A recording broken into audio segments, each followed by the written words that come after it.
이사야서의 내용을 중심으로 예언의 말씀을 읽는 자와 듣는 자들과 그 가운데 기록한 것을 지키는 자들이 복이 있나니 때가 가까움이라. 예언의 말씀을 받는 복입니다. 이사야 선지자가 살던 시대는 혼란과 위기의 시대였습니다. 남유다 왕국은 겉으로는 번영을 누리는 듯했지만 그 내면에는 영적 타락과 사회적 불의가 만연해 있었습니다.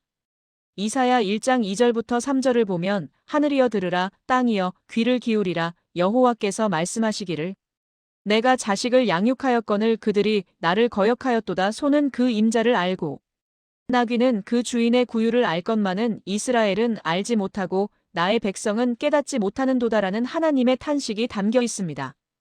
이러한 시대에 하나님께서는 아모스의 아들 이사야를 부르셨습니다. 이사야 6장에는 그가 하나님의 부르심을 받는 장면이 생생하게 기록되어 있습니다. 그가 성전에서 하나님의 영광을 보았을 때 그는 화로다 나여 망하게 되었도다라고 외쳤습니다. 그러나 하나님께서는 그의 입술을 정결하게 하시고 내가 누구를 보내며 누가 우리를 위하여 갈꼬라고 물으셨고 이사야는 내가 여기 있나이다 나를 보내소서라고 응답했습니다. 이처럼 예언의 말씀은 하나님께서 선택하신 종을 통해 전해지는 것입니다. 그 말씀을 읽고 듣는 자들은 복이 있습니다. 왜냐하면 그것은 단순한 인간의 지혜가 아니라 영원하신 하나님의 뜻이 담긴 말씀이기 때문입니다. 심판과 회복의 메시지입니다. 이사야서에는 심판과 회복이라는 두 가지 주제가 교차하며 나타납니다. 이사야 2장 3절부터 4절을 보면 말일에 여호와의 전에 산이 모든 산 꼭대기에 굳게 설 것이요 모든 작은 산 위에 뛰어나리니 만국이 그리로 모여들 것이라는 놀라운 회복의 비전이 제시됩니다. 그러나 그 전에 심판의 메시지가 먼저 선포됩니다. 이사야 3장에서는 지도자들의 부패와 백성들의 교만이 지적됩니다. 주만군의 여호와께서 예루살렘과 유다에 의뢰하며 의지하는 것을 제하여 버리시되라는 말씀처럼 하나님께서는 그들이 의지하던 모든 것을 무너뜨리실 것이라고 경고하셨습니다. 이사야 5장 20절은 당시 사회의 도덕적 혼란을 적나라하게 보여줍니다. 악을 선하다 하며 선을 악하다 하며 흑암으로 광명을 삼으며 광명으로 흑암을 삼으며 쓴 것으로 단 것을 삼으며 단 것으로 쓴 것을 삼는 자들은 화 있을진저 이 말씀은 오늘날에도 여전히 유효한 경고입니다. 그러나 심판의 메시지 가운데서도 하나님의 긍휼이 빛납니다. 예언의 말씀을 듣고 회개하는 자들에게는 회복의 약속이 주어집니다. 임마누엘의 표징입니다. 이사야 7장은 가장 유명한 메시아 예언 중 하나를 담고 있습니다. 아하스 왕 시대에 북이스라엘과 아람이 연합하여 유다를 공격하려 했을 때 백성들의 마음이 숲이 바람에 흔들리듯 흔들렸습니다. 바로 그때 하나님께서는 이사야를 보내어 너는 삼가며 조용하라 두려워 말며 낙심치 말라고 말씀하셨습니다. 하나님께서는 아하스 왕에게 표징을 구하라고 하셨지만 왕은 거절했습니다. 그러자 이사야는 7장 14절에서 보라 처녀가 잉태하여 아들을 낳을 것이요 그 이름을 임마누엘이라 하리라는 놀라운 예언을 선포했습니다. 임마누엘은 하나님이 우리와 함께 계시다는 뜻입니다. 이 예언은 당시의 역사적 상황에서 부분적으로 성취되었지만 궁극적으로는 예수 그리스도의 탄생을 통해 완전히 성취되었습니다. 마태복음 1장 23절에서 이 예언이 그리스도를 통해 이루어졌음을 확인할 수 있습니다. 예언의 말씀을 읽는 자들은 이러한 하나님의 계획을 보게 됩니다. 역사 가운데 역사하시는 하나님, 절망의 순간에도 희망을 주시는 하나님을 발견하게 되는 것입니다. 평강의 왕에 대한 예언입니다. 이사야 9장은 메시아에 대한 가장 아름답고 명확한 예언을 담고 있습니다. 흑암에 행하던 백성이 큰 빛을 보고 사망의 그늘진 땅에 거하던 자에게 빛이 비추도다라는 9장 2절의 말씀은 영적 어둠 속에 있던 인류에게 오실 구원자를 예고합니다. 9장 6절부터 7절은 더욱 구체적입니다.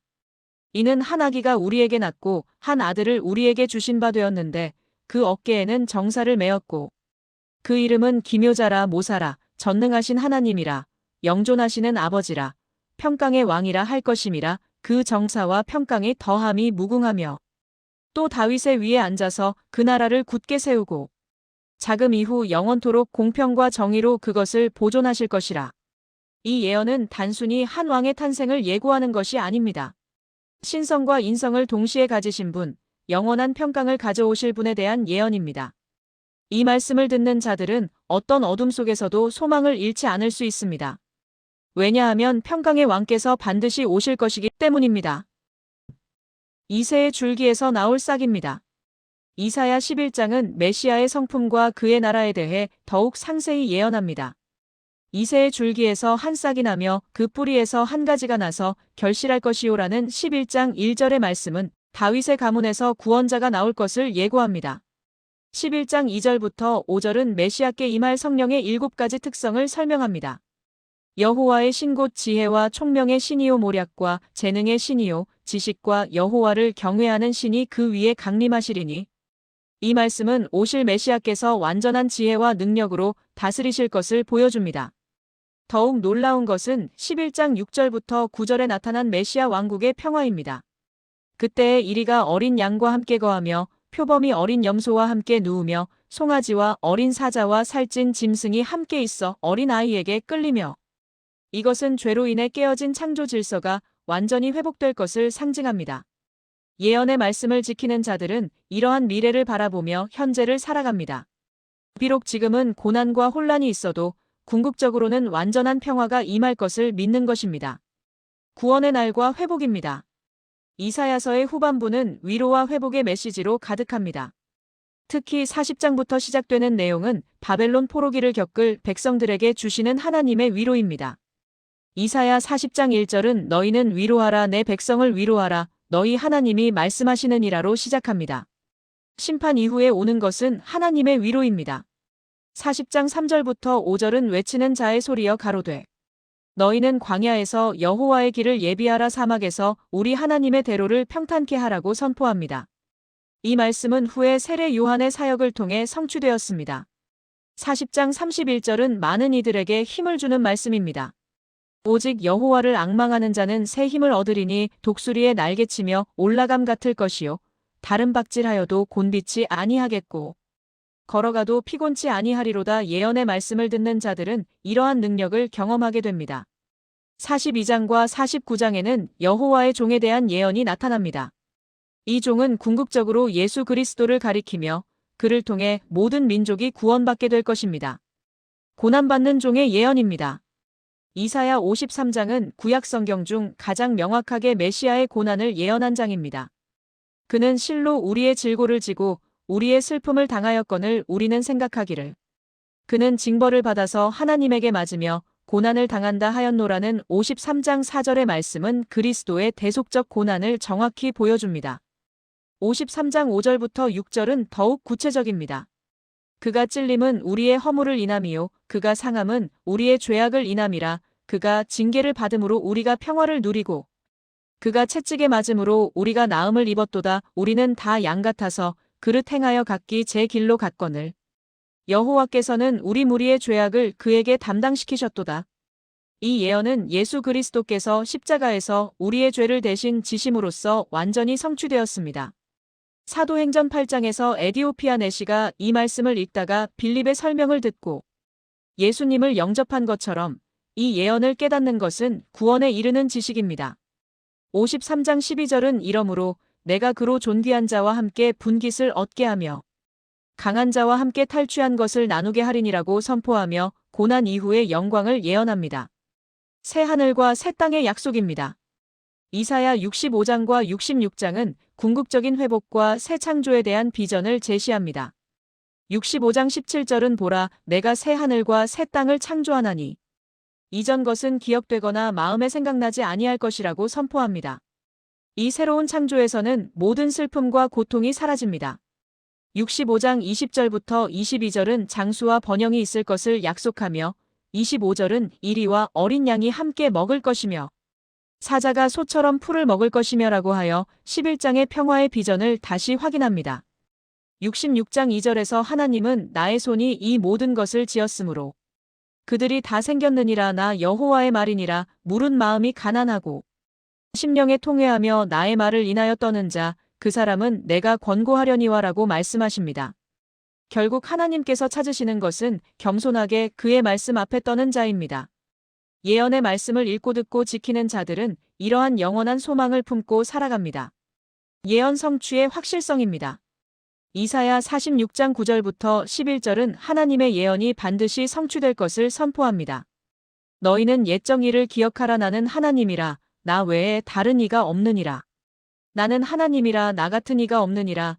내가 종말을 처음부터 고하며 아직 이루지 아니한 일을 옛적부터 보이고 이르기를 나의 모략이 설 것이니 내가 나의 모든 기뻐하는 것을 이루리라 하였노라. 이사야 55장 10절부터 11절도 같은 확신을 전합니다. 비와 눈이 하늘에서 내려서는 다시 그리로 가지 않고 토지를 적셔서 싹이 나게 하며 열매를 맺게 하여 파종하는 자에게 종자를 주며 먹는 자에게 양식을 줌과 같이 내 입에서 나가는 말도 헛되이 내게로 돌아오지 아니하고 나의 뜻을 이루며 나의 명하여 보낸 일에 형통하리라. 역사를 통해 우리는 이사야의 예언들이 놀랍도록 정확하게 성취된 것을 봅니다. 바벨론 포로, 귀환, 메시아의 탄생과 고난, 부활까지 모두 예언대로 이루어졌습니다. 이것은 아직 성취되지 않은 예언들, 특히 그리스도의 재림과 새 하늘과 새 땅에 대한 약속도 반드시 이루어질 것임을 보증합니다. 말씀을 지키는 자의 복입니다. 요한계시록 1장 3절은 이 예언의 말씀을 읽는 자와 듣는 자들과 그 가운데 기록한 것을 지키는 자들이 복이 있나니 때가 가까움이라고 선포합니다. 이 말씀은 이사야서의 예언과도 깊이 연결되어 있습니다. 예언의 말씀을 읽는 것만으로는 부족합니다. 듣는 것도 필요하지만 가장 중요한 것은 그 말씀을 지키는 것입니다. 이사야 1장 19절은 너희가 즉시 순종하면 땅의 아름다운 소산을 먹을 것이요라고 약속합니다. 말씀을 지킨다는 것은 무엇을 의미합니까? 이사야 58장 6절부터 7절은 그 구체적인 모습을 보여줍니다. 나의 기뻐하는 금식은 흉악의 결박을 풀어주며 멍에의 줄을 끌어주며 압제당하는 자를 자유케 하며 모든 멍에를 꺾는 것이 아니겠느냐? 또 줄인 자에게 내 식물을 나눠주며 유리하는 빈민을 내 집에 들이며 벗은 자를 보면 입히며 또 내 골육을 피하여 스스로 숨지 아니하는 것이 아니겠느냐? 하나님의 말씀을 지키는 자들에게는 놀라운 축복이 약속되어 있습니다. 이사야 58장 8절은 그리하면 내 빛이 아침같이 비칠 것이며 내 치료가 급속할 것이며 라고 말합니다. 58장 11절은 나 여호와가 너를 항상 인도하여 마른 곳에서도 내 영혼을 만족해 하며 내 뼈를 견고케 하리니 너는 물된 동산 같겠고 물이 끊어지지 아니하는 샘 같을 것이라고 약속합니다. 이사야서의 예언들은 이미 많은 부분이 성취되었고 나머지도 반드시 성취될 것입니다. 그러므로 이 예언의 말씀을 읽고 듣고 지키는 자들은 복이 있습니다. 때가 가까웠기 때문입니다. 우리는 이미 메시아께서 오신 것을 보았고 그분의 재림을 기다리고 있습니다.